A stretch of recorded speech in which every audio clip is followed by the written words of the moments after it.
Bakunzi ba Rwanda Gospel TV banje kubasuhuza. Imana ikumere umugisha wo dukurikiranye muri aka kanya. Rero ni wa mwanya mwiza tuba tugezemo kuganira ijambo ry'Imana n'imirimo Imana irimo gukora. Nshuti zanjye rero iyi minsi Imana irimo irakora imirimo n'ibitangaza kuri benshi biteguye guhura nayo, kandi nawe uyu munsi niba witeguye Imana iraza guhura nawe. Dufite ubuhamya bw'iby'Imana irimo kugenda ikorera abantu. Niyo mpamvu nawe ukeneye kugira ngo ubimenye kandi udukurikira umunsi ku munsi. Nagira ngo ukimara gufungura kanda subscribe, ukoreshe ya ku nshuti zawe, ndetse niba nayikunze ukande kuri like. Ndakwizeza yuko Imana ikubikiye byinshi kandi igiye gukora byinshi ku buzima bwawe. Ngiye kuvuga ku mugambi w'Uwiteka Umwami Imana. Uko byagenda kose Imana igufiteho umugambi, kandi umugambi mwiza. Reka dusome icyanditswe kiri muri Yeremiya igice cyaho cya mbere umurongo waho wa 4. Aravuga ngo nuko ijambo ry'Uwiteka rinzaho riti, nakumenye ntarakurema mu nda ya nyoko, kandi nakwejeje utaravuka, gushyiraho kuba umuhanuzi uzahanurira amahanga. Iri ni ijambo ry'Uwiteka Umwami Imana ryabwirwaga Yeremiya nk'umukozi w'Imana. Imana ifite umugambi ku buzima bwe. Birashoboka yuko uyu munsi wabura aho ngaho, ntabwo utekereza cyangwa ntabwo uzi ko ari Imana avuganye nawe, nta nubwo ubona ko ari Imana gukoresha, ariko Imana ryo ngubwire ngo umugambi wayo ku buzima bwawe uko byagenda kose nta gishobora kuwukuraho, nta cyakora umugambi w'Imana. Nshuti yanjye, niyo mpamvu uyu munsi wa none ndumva gufitiye inkuru nziza. Nk'uko Imana yabwiye Yeremiya ngo nakumenye utararusoro mu nda ya mama wawe. Yeremiya arafite urwitwazo. Umurongo wa 4 niko avuze, ndetse iyo ugeze ku murongo waho wa 6 ngo nuko ndavuga nti nyamuneka Nyagasani Yehova, dore sinzi kuvuga, ndi umwana. Iyo rwari urwitwazo Yeremiya yarafite. Umurongo wa 7 Uwiteka aramubwira ati, ariko Uwiteka aramubwira ati, wivuga uti ndi umwana, kuko abo nzagutumaho bose uzabasanga, kandi icyo nzagutegeka cyose nicyo uzavuga. Haleluya. Biba ngo Uwiteka Umwami Imana. Ushobora kuba uyu munsi uri ahantu ndetse utekereza yuko Imana idafite umugambi ku buzima bwawe. Abakozi b'Imana bakakubwiriza ubutumwa bwiza, warangiza ukagira inzitwazo. Abantu benshi bagira inzitwazo, ariko ngufitiye inkuru nziza uyu munsi wa none. Inzitwazo zawe zose najye ngubwire ngo imbere y'Uwiteka Umwami Imana ntago zifite ishingiro. Icyo nshaka kukubwira nuko Imana hari icyo yavuze ku buzima bwawe. Ni nayo mpamvu mbere yo kugira ngo ugire ikindi mvuga, aka kanya ngiye kubakira umukozi w'Imana afite ubuhamya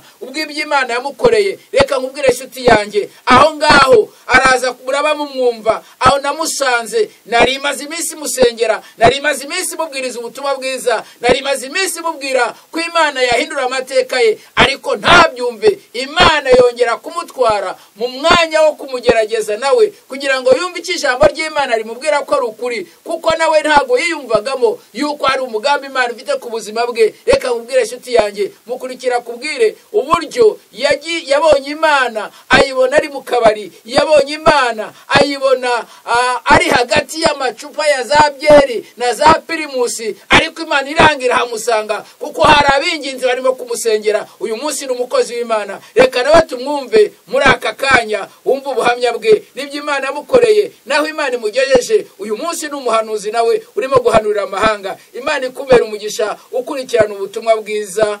Amen. Ngo mukurikire nshuti zanjye. Imbaraga zishobora guhindukiza Umwami Imana, zikamuhindukiza. Reka mbabwire akantu kamwe kigeze kumbaho. Hari igihe nari nkeneye amafaranga, kandi nyakeneye cyane pe. Ndangije nshuti y'Imana, nta hantu Imana itagusanga na hamwe, nta na hamwe. Ahantu hari hose Imana yahagusanga, ahantu horo hose igihe uyihamagarira kwitaba. Icyo gihe nari mfite akabari. Ndangije ndavuga ngo ndumva shaka kujya imbere y'Imana kugira ngo mbone aya mafaranga. Ayo mafaranga rero nta handi nari kuyabonera. Nari mfite ahantu numvaga nagurisha, ariko ho hantu haragenda pe, mbese amafaranga arabura, mbura abahagura. Ariko birangije umunsi umwe ndavuga ngo ya, hari ahantu ndi buyabonere. Nshobora kurabana ntarayaboneye mu bantu, nshobora kuba ntarayaboneye ahandi hantu, ariko nzi yuko ngiye kuyabonera imbere y'Imana. mfata umwanzuro ndavuga ngo ngiye kubana n'Imana yanjye iminsi 3 kakabarenda gafunga ninjira muri kontware we ninjira mu macupa ya byeri ninjira mu macupa ya mitsingi ninjira mu macupa ya Primus ninjira mu macupa ya za Musteri ndagenda ndyama muri kontware mbyama mu iminsi 3 Imana yanga kuvuga Imana yanga kunsubiza sinumva ijwi ry'Imana sinumva ijwi ry'Imana sinumva ijwi ry'ubutabazi ngeze ku munsi wa 4 mu gitondo ndavuga ngo Uwiteka ndakurahiye ntabwo ndi buva imbere yawe ntumvise ijwi ryawe nishaka ngo imbere yawe umve we umva ikintu gitera Imana guhaguruka nukuvuga ngo ndavuga ngo ya nishaka mfira imbere yawe sinanywaga n'amazi kandi icyo gihe sinarinzi gusenga ariko numva yuko ubutabazi bwanjye buri buve ku Mana numva ko cya kibazo cy'amafaranga ndi bugikure imbere y'Imana ariko nshuti y'Imana nafashe umunsi wa 4 dore umunsi ntazibagirwa umunsi w'isa 11 ngiye kubona mbona Imana iraje ndayibona Imana iraguruka ndayibona Imana nyibonesha amaso yanjye ngiye kubona mbona Imana izana umukozi w'Imana imukuye muri Amerika we kubera isengesho ryanjye Imana iramuzana maze ikintu cyantangajije baraje barabaza bati umuntu wahanga hari hehe ngiye kubona mbona abana baraza barakomanga bamaze gukomanga ati hano hari abantu bagushaka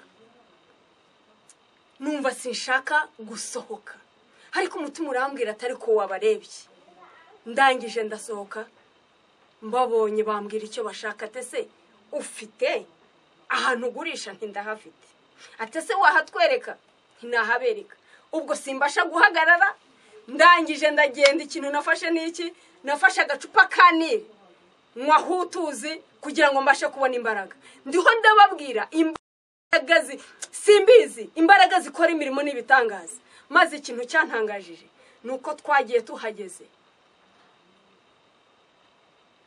umukozi w'Imana yari umupastor arambwira ati ese nkwishyurira haturi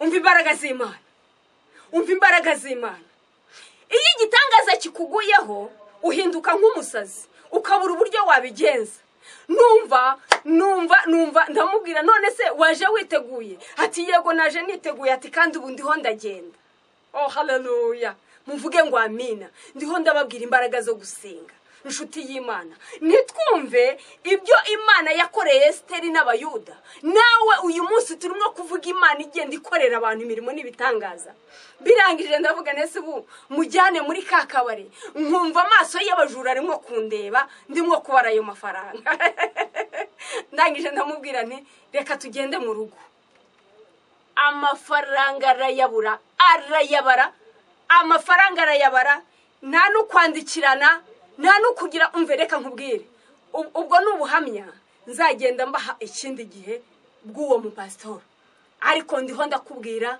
imbaraga zo gusenga ikibazo cyanjye Imana iragisubiza kubera yuko hari intego nagize Mana yacu ishimwe ndavuga ngo ya ntabwo mva imbere yawe ndashaka kumva ijwi ryawe ndashaka kumva igisubizo cyawe ndashaka oya mpagarara mu butware ubu ni bwa butware ndiho mbabwira buba mu isengesho maze guhagarara mu butware Imana irema ikidahari Imana irema ikidashoboka Imana irarema nshuti y'Imana hari ikimana ije kurema ku bugingo bwawe ubu buhamya ni bugufasha nawe bugukomeze Imana yacu ishimwe. Ene data rero nkuko uwumvise imirimo Imana yakoreye uyu mukozi wayo nawe Imana bigukorera nawe Imana irakuzi nawe Imana izikikambiriye ku buzima bwawe uratekereza wowe aho ngaho uri ntabwo uzi ko Imana hari umurimo ukomeye cyane Imana iteye kugukoresha nkuko yakoresha umukozi wite kwa Imana nawe yagukoresha ni nayo mpamvu ushaka kugusengera wowe nawe umaze igihe aho hantu utumva umugambi Imana ku buzima bwawe ngiye kugusengera nabahaye icyanditswe kiri muri Yeremiya nawe ntago yumvaga ko ari Imana yakora ku buzima bwe ariko Imana iramubwira ngo nakumenye utarabusoro mu nda ya mama wawe nawe Imana irakuzi inshuti yanjye kuko Imana ikuzi wowe utarayimenya yo yari ikuzi n'uyu mukozi w'Imana Imana yari imuzi ariko mu gihe gikwiriye Imana imutwara mu masengesho, Imana imutwara agomba gutunganyiriza, irabanza icyambere imukora igitangaza. Nawe hari igitangaza Imana yagukorera. Nshuti yanjye, ni wizerana nanjye, ukizera ubu buhamya, ukizera ijambo ry'Imana, ukizera ko Imana igufiteho umugambi, Imana ihita gukora ibitangaza ku buzima bwawe, kandi Imana ikabikora. Nshuti yanjye, wowe wumva ushaka guhinduka, wowe ushaka guhindurwa, icyambere banza wakire Yesu abe umwami n'umukiza w'ubugingo bwawe, kuko niyo ntambwe ya mbere ugomba gutera, Imana ikakugirira neza. Niba unkurikiye aka kanya, ndagira ngo ngusengere. Subiramo aya magambo uti: Mwami Yesu, uyu munsi wa none menye kuri Imana, menye ko ufite umugambi ukomeye ku buzima bwanjye. Mbabarira ibyaha byanjye byose nakoze, ibyo nzi n'ibyo ntazi. Mana, uyu munsi nciye bugufi, menye kunzi, menye kunsobanukiwe, nanjye ndaje. Amazina yanjye yavane mu gitabo cye barimbuka, uyashyira mu gitabo cy'ubugingo buhoraho.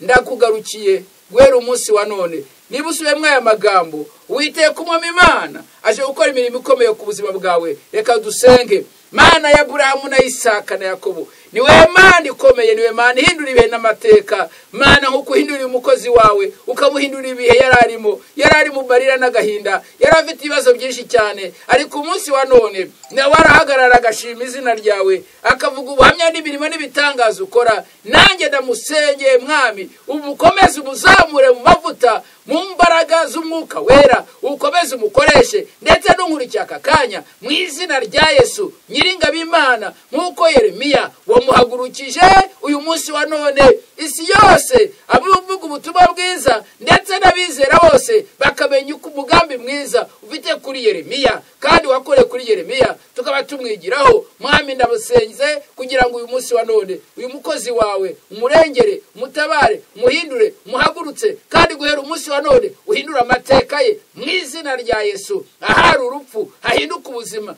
ahari ubukene hahinduka ubukire, ahari amarira hahinduke guseka, ahari ibyago habonekamo amahoro mu izina rya Yesu w'i Nazareti. Mpesheje umugisha itorero ryawe, mpesheje umugisha igihugu cyanjye cy'u Rwanda, mpesheje umugisha abamenye izina ryawe, kandi guhera umunsi wa none Mwami w'abami uhanagura amarira ku maso ya buri umwe wese wari urimo kurira mu izina rya Yesu. Amen. Niba ushaka rero gukomeza nanone kudukurikirana, nagira ngo ukurikire kuri ekara yawe izo telefone 0788430085. ushobora kutwarikira kuri iyo email, ushobora kuduha ibitekerezo, ushobora gukora comment kuri inyigisho, ndetse nawe waza ugatanga ubuhamya, kuko nyuma yaho tuzabaha n'abandi benshi bafite ubuhamya bw'iby'Imana yakoze mu buzima bwabo. Shalom, shalom. Turabakunda cyane. Imana ibahe umugisha. Amen.